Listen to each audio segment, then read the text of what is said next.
These men are members of one of the most unique military organizations in history. Behind these green faces are men who have accepted the challenge of some of the most daring assignments given to American fighting men. These are the Navy's SEALs.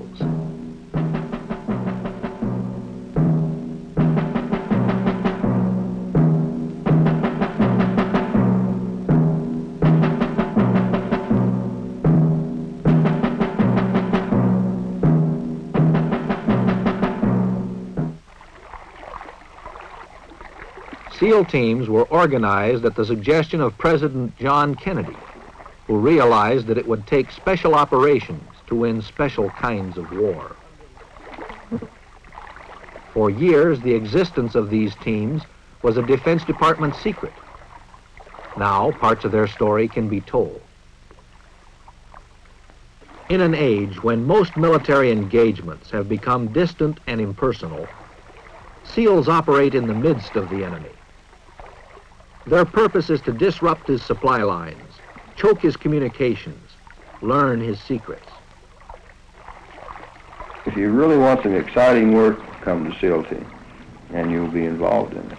We're more or less of an unsung soldier in a lot of respects because they can't write up a lot of the things we do, but I say that within yourself you'll know, you'll have this personal pride that, no, you was there and you did the job.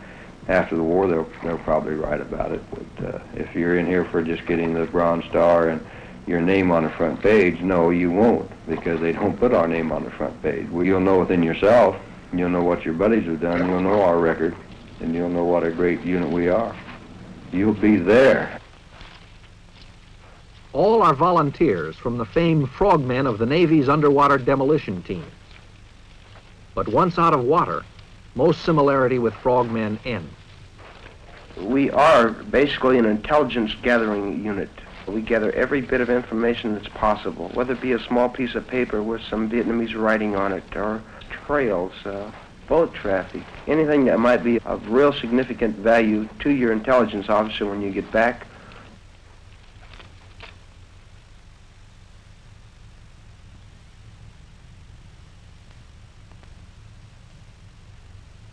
Every man's got to have the physical strength to get through the mission and the mental strength not to waver when the going gets rough. And it gets pretty rough pretty regularly. You've got to want it inside of here, gentlemen. I told you that. We throw things at you rather fast. You've got to react immediately. Because later on, if you don't react immediately, you will be a casualty. And you're doing us no good. We have to put you in an old pine box because you didn't use your noodle. You'll be exposed to pain and punishment and other little devices that we'll think of for one reason and one reason only. To make you the type of person we need to get the job done, no matter what the job is.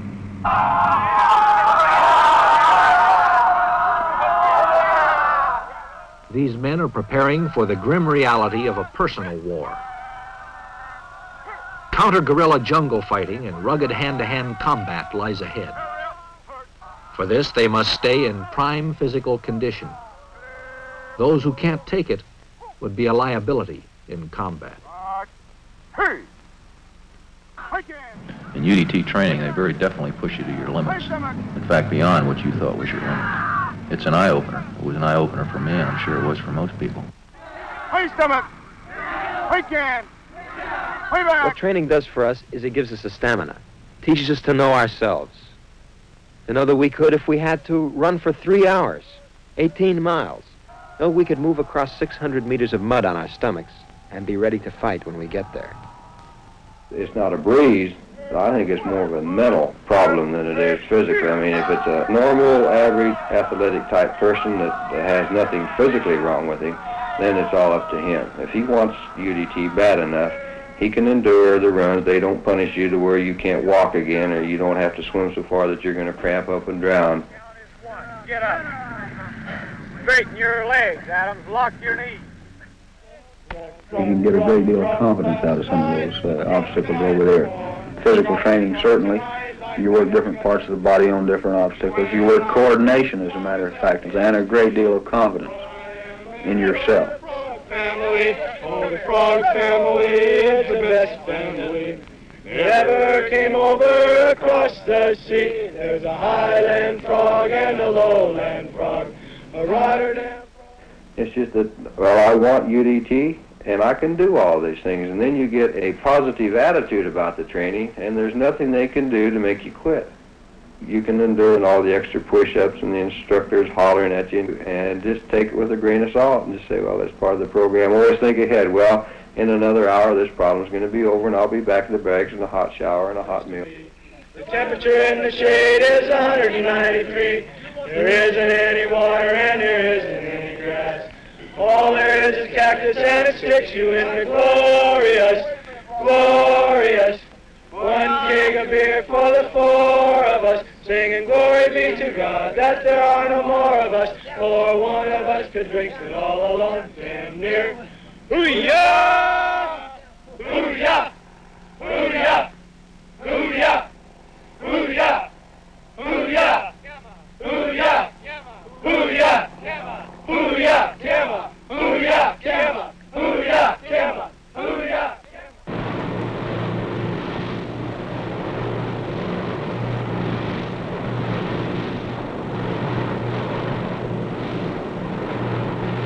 SEALs are specialists in being where they are least expected. Getting to the job may mean jumping out of a boat, a helicopter, or an airplane. You have to want this type duty in order to survive this training. Some people, I suppose, want to prove something to themselves. Some people, maybe they want to prove something to somebody else. I think it's a psychological aspect, the hardship while you're doing all this. In other words, you think about things a little bit differently. You start realizing that probably one of the greatest things you ever had was just sitting in a warm room with a cup of coffee. You just don't know how much you can appreciate something like that. It prepares you well for when you go in combat. You learn that a little rain's not going to hurt you, a little mud's not going to hurt you. You don't like it, but you learn that you can live with it.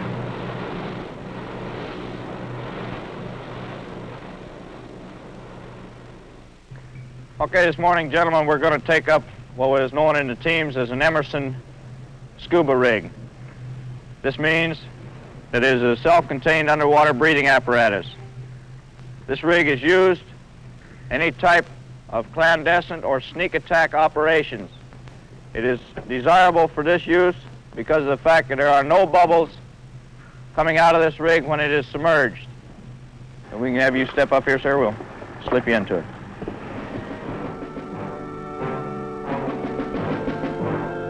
SEALs must be able to turn off physical discomfort, but their minds must be in top working order.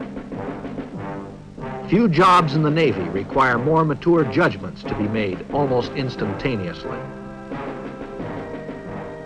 In a combat zone, these decisions can mean the difference between the success and failure of a mission, between life and death.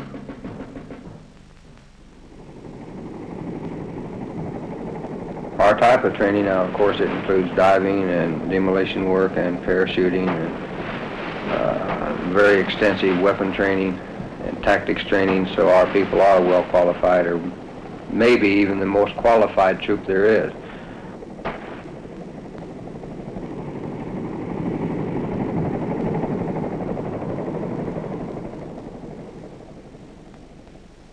Stand in the door. What are you? Close it up tight. Close it up tight. Go. Get up and out. Get up and out. Get up and out. Get up and out.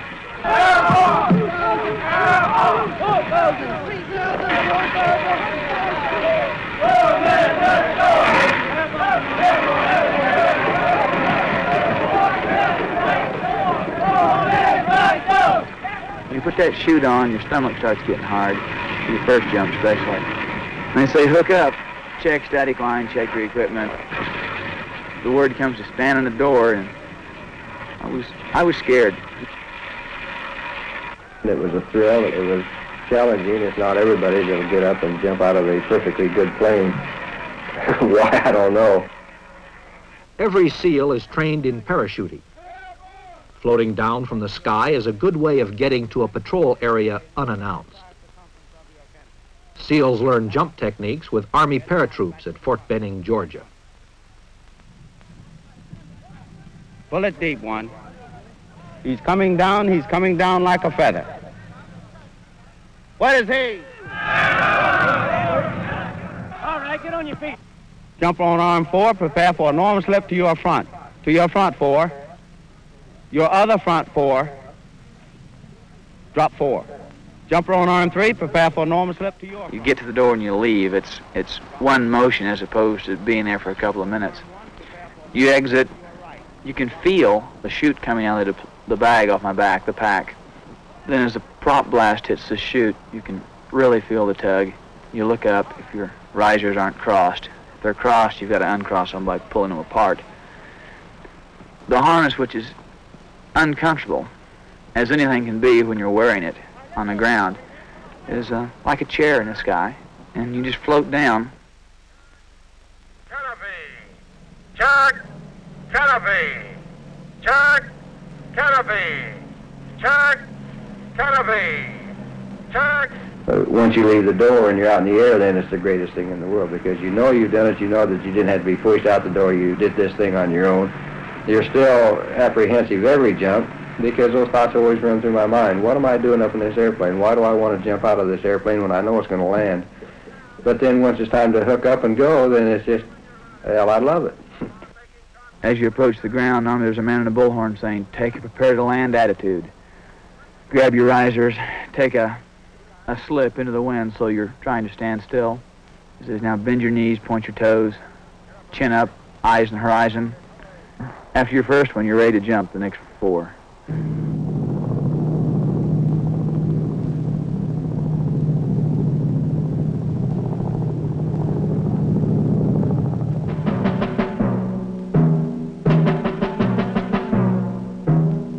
The SEALs call this halo, high altitude, low opening. For SEALs, a means of silent entry to the enemy's territory.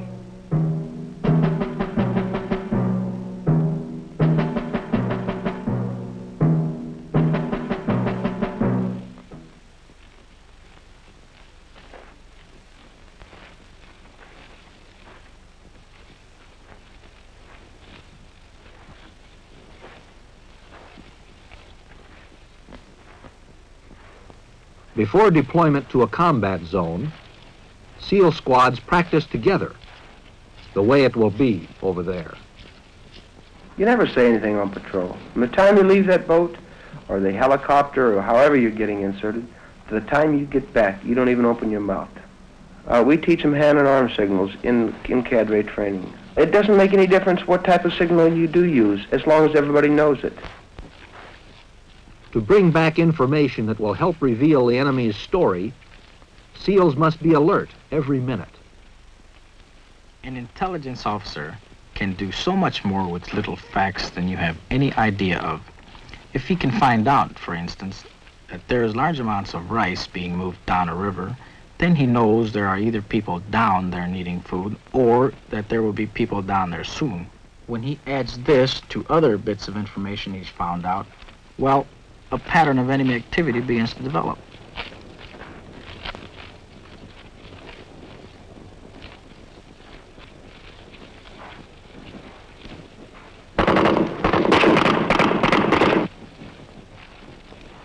All the techniques they have learned are brought to bear in this realistic training. As individuals, they learn to function together. They become a team.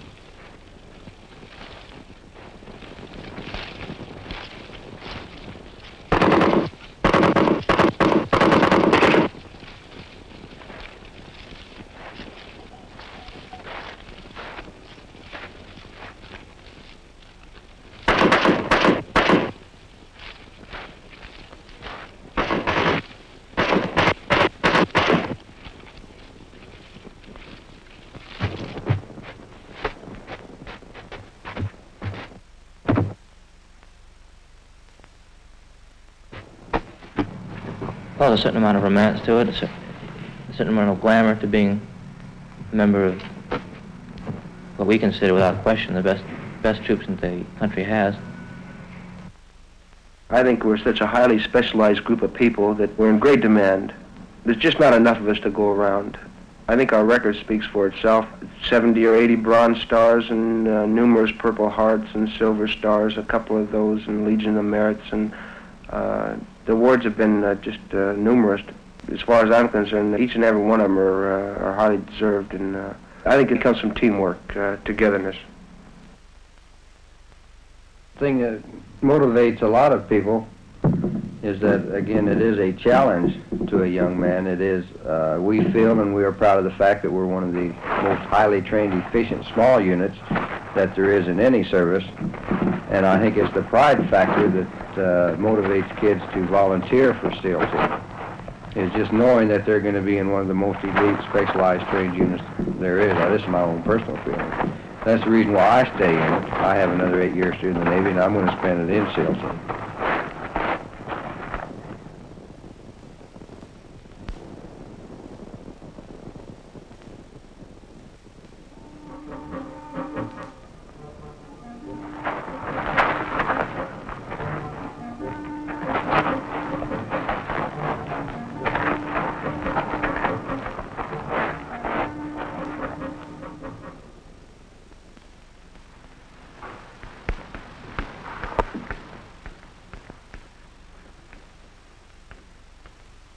Working on the land, in other lands, means using another language.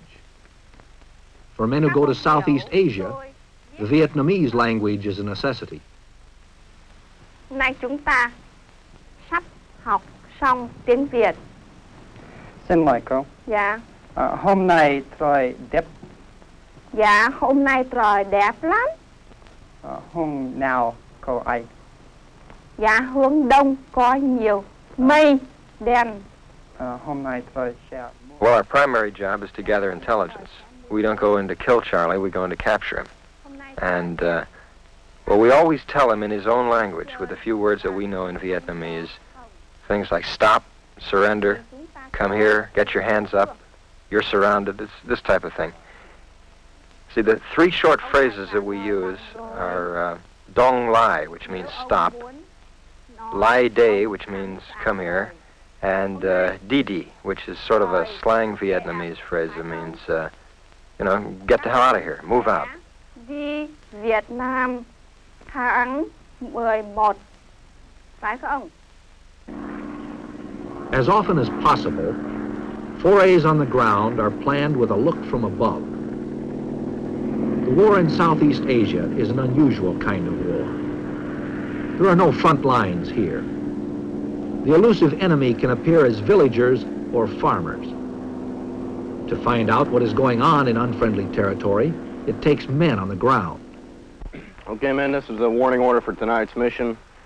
The mission tonight is going to be an ambush of a... Careful consideration of every eventuality has led to a specific plan for this patrol. Every phase of the mission has been thought through. That platoon leader has a tremendous amount of load on his back. A lot of people think, well, the squad leader, he's just a man that gives the orders. But while everybody else is sitting around shooting the bull, and that man's getting the mission order, he's got 4 or 5 hours of work to do. He's got to coordinate everything, his artillery, his airstrikes, what kind of support is he going to have available? He gets it all set up. He works 4 or 5 hours before the people even get the word on it, just on as a warning order. The one primary danger area which we know about is this bridge. You can see what it looks like here. It's just a wooden bridge, hard top. Our actions at this danger area will be as follows. We will come to this point. We'll be patrolling down here in our file. We will stop short of the bridge.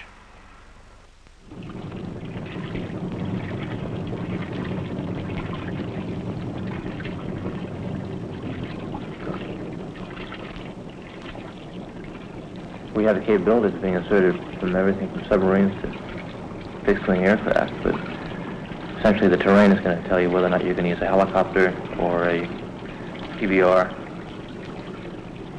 Most of the men feel that the name SEAL Team is what carries your real reward.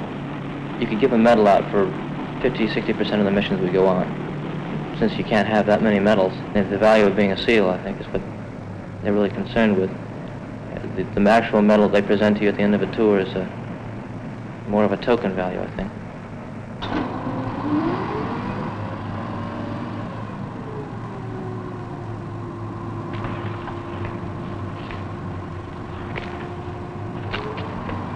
If you don't have the element of surprise, you're lost. You won't come out of the mission. You have to have the element of surprise all the time. As soon as you're compromised, as soon as they know you're there, you're in trouble, and you have to be on the way out. If you've got a long way to go in a particularly hostile area, you won't make it out.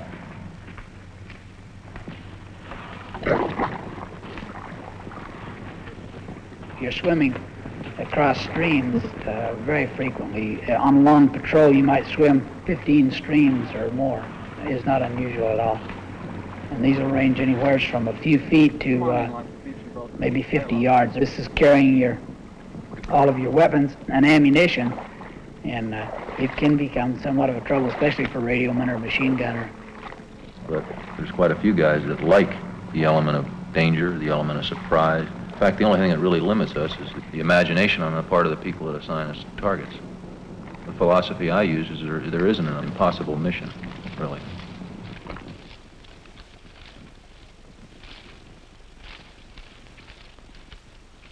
I think people just want to be with the best group.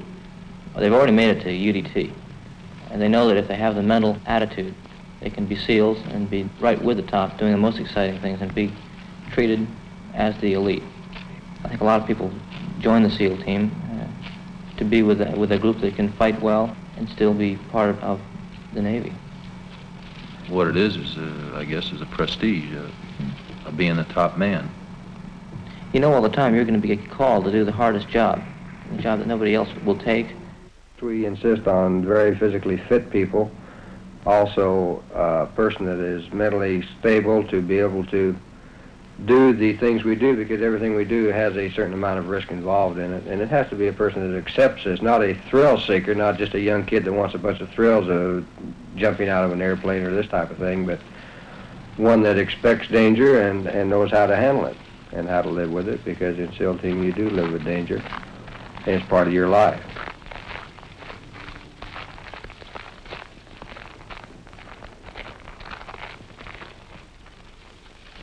In Vietnam, SEALs have learned that prisoners are a good source of information on the enemy's situation and intentions. One prisoner can provide information that may lead to the capture of many more.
After many hours ashore, mud-soaked SEALs relax. New information will be pieced together with existing intelligence, the pattern of enemy activity brought up to date.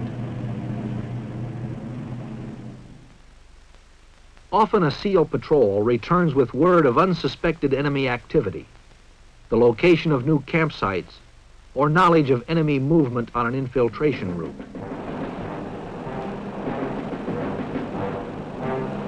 Troops are alerted. Boatloads move up the river to strike back.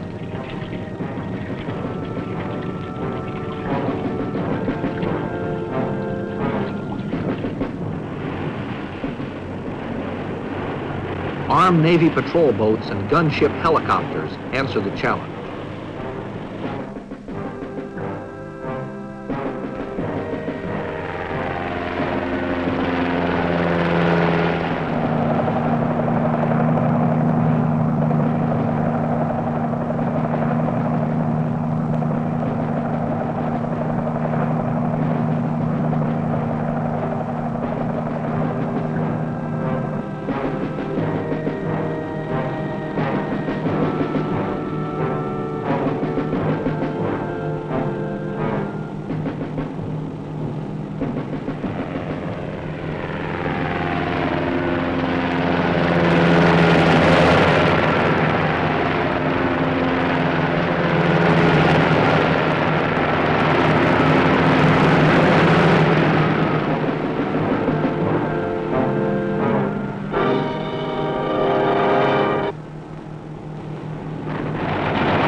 many military engagements are based on information the SEALs have brought back.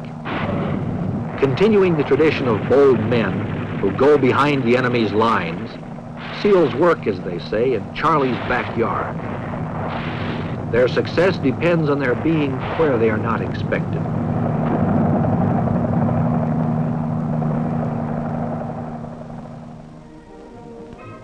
For their dedication to duty, SEALs have become some of the most decorated fighting men in history.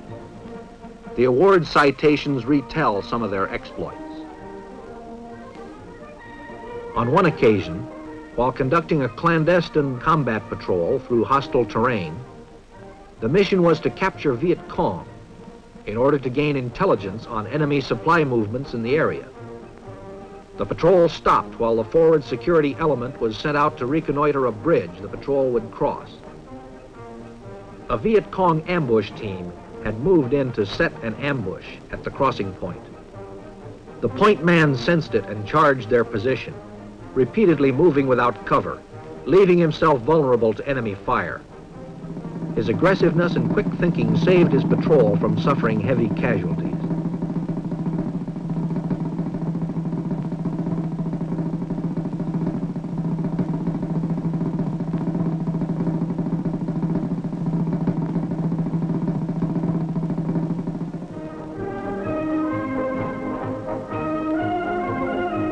Ribbons and medals represent the accomplishment of exceptional deeds. But awards are not the reason for performance in combat. What these men are and what they represent has sustained them and given them their purpose.